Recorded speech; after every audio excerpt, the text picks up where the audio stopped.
Je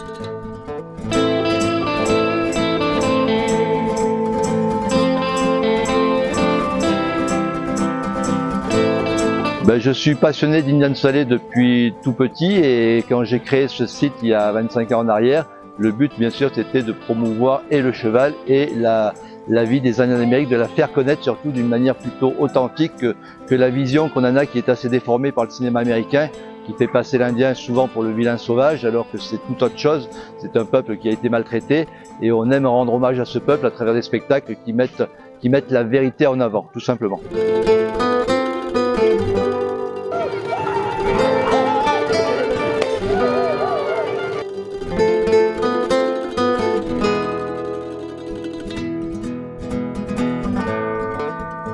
Chaque année, bien sûr, le spectacle est renouvelé pour le public qui ne voit pas le.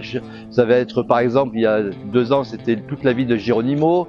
Il y a 4 ans en arrière, c'était un célèbre livre qui s'appelle 1000 femmes blanches. Aujourd'hui, c'est la vie des Indiens. Donc, c'est toujours un scénario qui est écrit avec mon frère Jacques, Jérémy, mon fils, qui est le directeur artistique de la troupe, et puis moi-même, le créateur et fondateur d'Indian Salé. Et on essaie de créer une histoire vraiment qui mette en avant la vie du peuple indien et qui leur rende surtout cet hommage exceptionnel.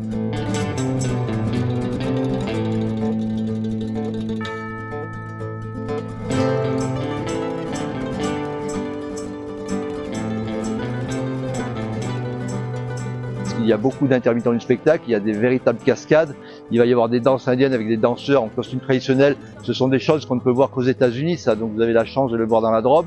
Les costumes sont magnifiques, on appelle ça les po'o aux États-Unis, où les danseurs traditionnels dansent. Il va y avoir de la cascade à cheval, du tir à l'arc à cheval.